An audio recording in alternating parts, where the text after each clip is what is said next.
Hi there, and welcome to this week's edition of Top End Track Talk. I'm Andrew O'Toole, and today we'll be having a look at this coming Thursday's meeting here at Fanny Bay, which of course is Anzac Day, the 25th of April. A 5-race card has been assembled for this special day on the calendar. However, the Weight for Age sprint failed to gain sufficient entries and was deleted at acceptance time. The Class 2 1300 metres, however, was divided to retain the meeting with 5 races.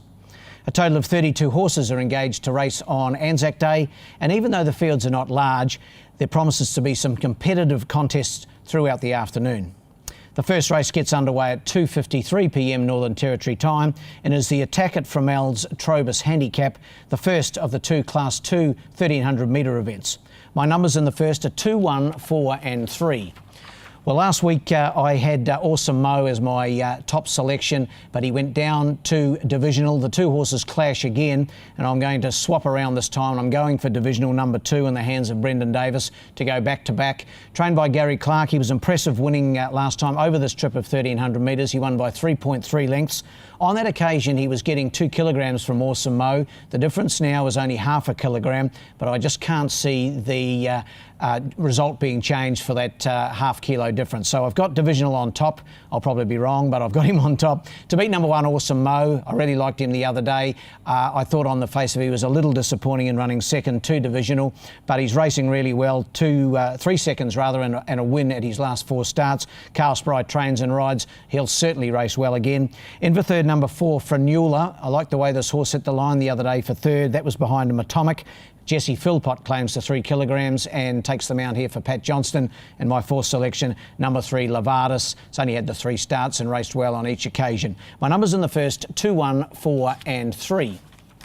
The second is the Battle of the Neck Trobus Handicap. It's the second division of the 1300 metres for the Class 2 gallopers. My numbers here, 2, 1, 4 and 3.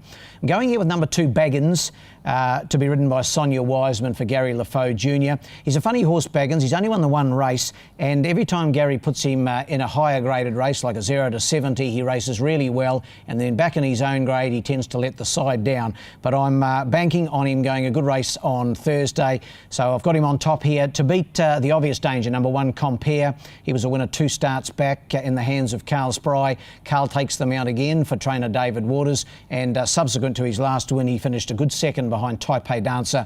That was here at the meeting on the 3rd of April. He's the obvious danger to number 2, Baggins. In for third, number 4, Choice Approach. He's a fresh runner for trainer Tom Harrower. Tom getting or looking likely to get a win on the board at any tick of the clock, so good luck to Tom with Choice Approach on Thursday. Kayla Cross takes them out, and my 4th selection, number 3, Vidar. He was a late scratching here a week ago, got injured en route to the course, and his previous run was a really good effort. Went 3rd. Jesse Philpott takes them out. 2, 1, 4 and 3 in the second. The third's the feature. It's the Lieutenant Cecil Northover MC Anzac Day Cup. It's for the 0 to 70 gallopers, and it's also over 1300 metres. Numbers in this event for me, 4, 5, 1 and 3.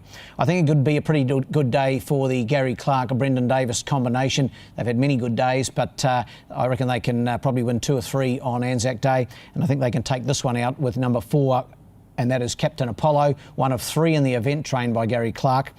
He's had 3 wins at the distance, Captain Apollo, and he was very impressive winning at his last start on the 27th of March. It was over this trip. Brendan Davis rode on that occasion. He's on again, and even though it's a tough little contest, this, I think he'll take a lot of beating. 4 on top for me. Ahead of number 5, Delta Dior, was a winner 2 starts back in the hands of Jess Philpott. She takes the mount again, and with her 3 kilogram claim, he gets in at a very manageable weight of 56.5 kilograms. Pat Johnston, of course, trains the horse. He disappointed a little bit last time out. Brendan Davis rode on that occasion, but with Jess back on in the claim, I think he'll race well.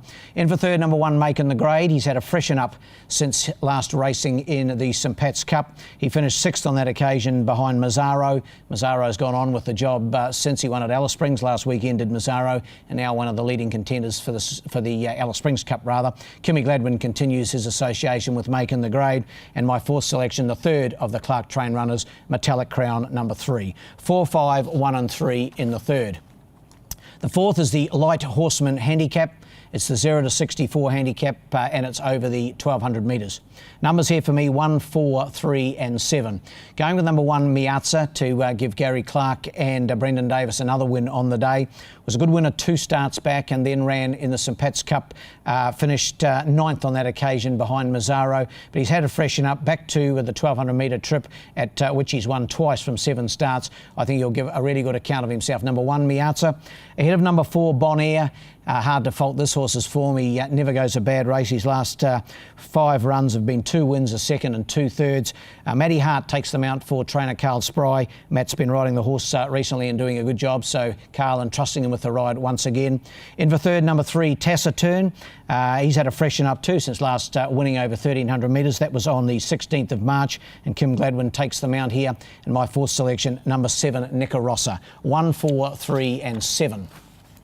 And in the last race 5 is the Asian United Food Service Handicap. It's time to go at 5:10 on Anzac Day afternoon. Anzac Day should be a tremendous day's racing here at Fanny Bay. Good crowd on course, no doubt. The 2 up going and a complimentary breakfast in the morning. So come along and enjoy Anzac Day in the beautiful surrounds of Fanny Bay Racecourse. Numbers in the last 1, 5, 2 and 4. Going with number 1 and Sinner. He was disappointing last time out, I thought, after having put together back-to-back wins. He finished 4th on that occasion, but he led in the hands of Kim Gladwin, and I don't think it suited the horse. His previous 2 efforts had come from off the pace. Carl Spry trains and Carl Spry rides, probably importantly, I think, on Thursday, and I think this horse will just settle off the pace and look for him to be getting home over the top of them. Number 1 and Sinner to get back into the winning groove. Ahead of number 5, and that is Caitlin's Angel, racing consistently, getting close to a win. Phil Cole and Jared Todd, the combo there. In for third, number 2 Remodify. Hasn't done anything wrong since winning 3 starts back. Vanessa Arnott for Tayan Holter. The 4th selection there, the fresh runner, number 4 Van Zetta. 1, 5, 2 and 4 in the last. The best bet of the day for me comes up in the first, number 2 Divisional. Last week I had Awesome-O as the best bet, and sure as eggs are eggs, I'll get it wrong, but I'm going with Divisional. I think his win was very good the other day, and I think there's more improvement to come. While the best roughie is in race 4, number 7 Nicarossa. Race 4, number 7 Nicarossa for trainer Tom Harrower. Well, that wraps up this edition of Top End Track Talk, and we have a little break before our next meeting here in the Top End, which will be Saturday, the 11th of May, as the Alice Springs Cup Carnival's in full swing for the next couple of weekends. I'd like to wish all participants the best in the Red Centre. In the meantime, good luck and good punting.